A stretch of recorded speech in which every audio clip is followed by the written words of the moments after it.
In this video, I'm going to show you how to install trailer wiring harness for Curt. It's 56012 is the part number. And this is applicable to Chevy Equinoxes, Pontiac Torrents, Suzuki XL7s from about 2007 to 2009. Out of all the vehicles I've installed hitches on, trailer wiring, these are probably some of the easiest ones. It is simple plug and play.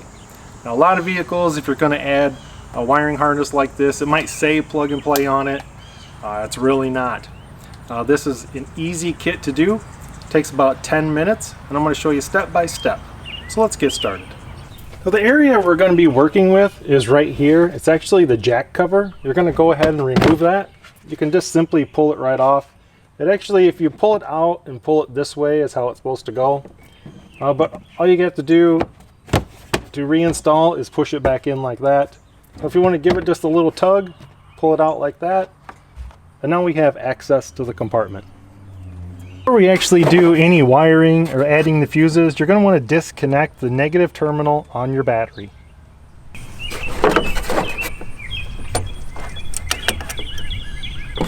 It's going to want to remove the jack.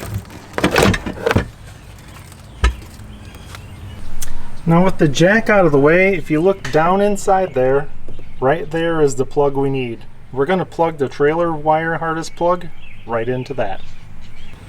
Here's your trailer wire harness, and this plug right here is what's going to be inserted into your vehicle plug. Alright, so if you take a look down in there, you can see I have my trailer plug pushed into place, and you will hear a positive snap noise, knowing that it is locked in position. If I come back out, you'll see how it comes out of there, and there's my trailer wire harness. I'll simply reinstall your jack, tighten up your wing nut. Just be careful you're not pinching any of your new wiring. If you need to use your trailer wiring, you're going to have to pull this cover off. Or maybe if you wanted to cut a little slot in here, you could always leave it out. Otherwise, you can just simply tuck it up inside here.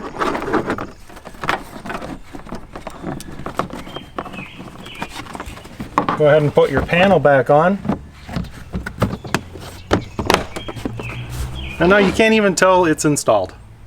Take a look at your kit. It looks like we have some fuses in here we need to install. So we'll head up to the engine compartment and install these fuses.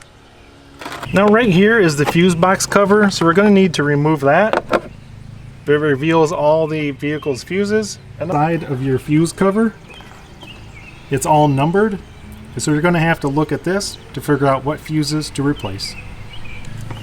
So inside the fuse box, we have location 58 and 59, and we need to add the relays. These are for the turn signals. So you're just going to go ahead, push the relays straight down. There's 58, here's 59. We're going to be installing 3 of the 10 amp fuses. Fuse to position 35, which is right here. To add a fuse to position 37, which is right here.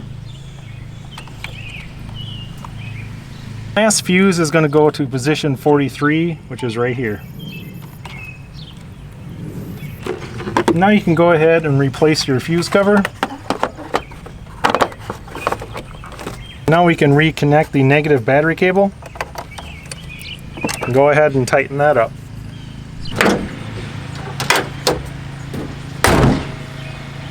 And this job's pretty much complete.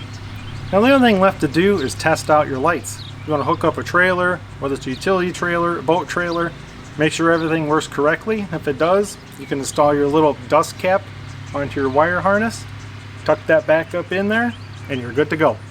Hope this video was helpful and informational, and thanks for watching.